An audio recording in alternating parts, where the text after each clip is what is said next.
I'm Brittany Lewis with Forbes Breaking News. Senate Minority Whip John Thune responded to June's Consumer Price Index report on the Senate floor Tuesday. The most recent CPI report showed that the 12-month change in inflation is at 9.1%. This is the biggest yearly increase since November 1981.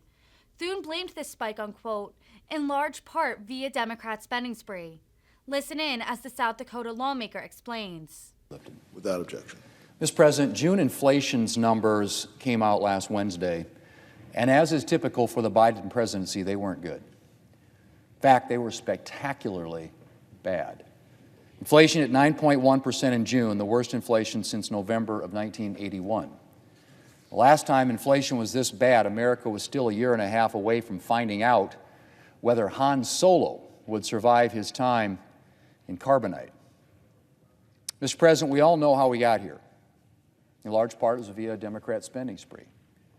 When Democrats took office in January of 2021, Congress had just passed a fifth bipartisan COVID relief bill that met essentially all current pressing COVID needs.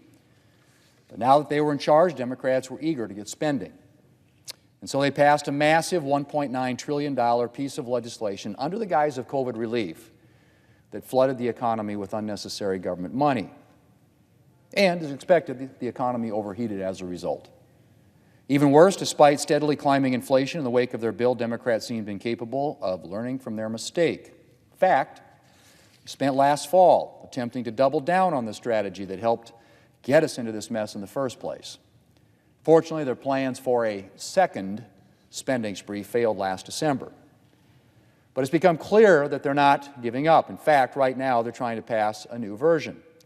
In the latest iteration of their tax and spending spree, Democrats notably plan to hike taxes on small businesses. Yeah, that's right, on small businesses. Our country is struggling with soaring inflation, the economy is teetering on the brink of a recession, and Democrats want to raise taxes on small businesses, and particularly on small individually and family-owned businesses, or what are often called pass-through businesses, which make up more than 90% of the businesses in this country. Mr. President, I guess it shouldn't be a surprise. After all, tax and spend is the unofficial Democrat motto. And Democrats have made their hostility to tax relief very plain. President Biden ran for president on repealing tax cuts from the Tax Cuts and Jobs Act, the tax relief legislation Republicans passed in 2017 that helped increase wages and incomes, boost economic growth, and drive the poverty rate to a record low.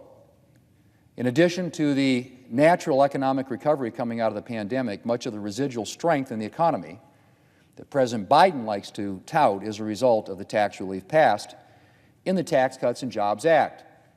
But that hasn't stopped President Biden from claiming that the bill just benefited high-income earners and corporations.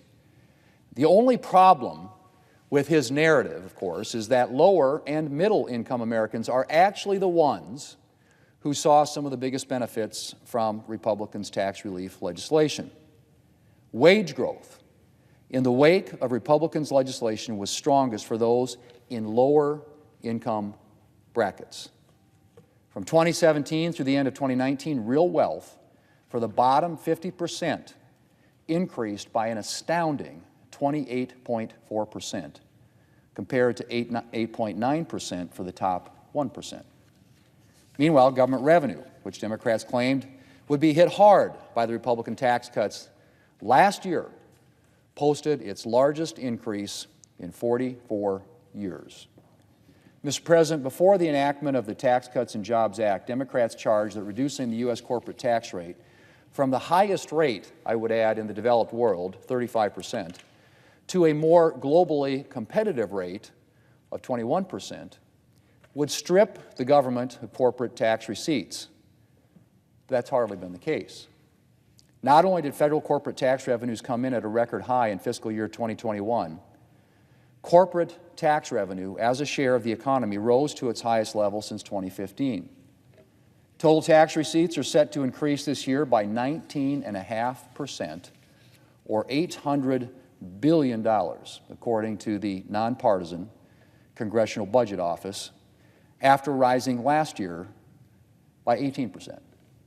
Tax revenues year over year, 18% last year, 19.5% increase in tax revenues this year. Which begs the question, Mr. President, why do Democrats want to raise taxes when you've got record revenue coming into the federal government? The effects of tax reform on business investment, wages, and tax revenue have been a boon to the American people and our economy. Mr. President, it's fascinating how Democrats claim to want one thing, yet push for policies that will secure the exact opposite. The President claims he ran for office because he was tired of the trickle-down economy and that he wanted to build an economy that works for working families. The ironic thing is that the pre-COVID economy President Biden complains about was working for working families, thanks in large part to the Tax Cuts and Jobs Act and other Republican economic policies. The Biden economy, by contrast, is the very opposite of an economy that works for working families. Working families in the Biden economy are suffering. Food prices have risen astronomically, and gas prices are nearly twice as high as they were when President Biden took office. Real average hourly earnings are currently declining at the fastest pace in 40 years. And Americans continue to see a de facto pay cut under President Biden. Currently, a growing number of Americans are digging into their savings, when they have them, that is, to make ends meet. Others are relying on things like credit cards or visits to food banks where demand has soared. And now Democrats want to make things worse by raising taxes on small businesses and other Americans. Well, Mr. President, that's likely to lead to a combination of lower wages for workers, lower returns for business owners, and higher prices for goods and services. And when you combine that with soaring inflation and more unnecessary government spending, you have a recipe for continued economic misery for American families. Mr. President, if Democrats really wanted to help American families, they'd be focused on making all of the Tax Cuts and Jobs Act tax cuts permanent. Instead, they're pursuing tax and spending policies that will make the economic havoc that they've created even worse. Let's hope that the newest iteration of their Build Back Better tax and spending spree will fail before American families have to suffer any more consequences. Mr. President, I yield the floor.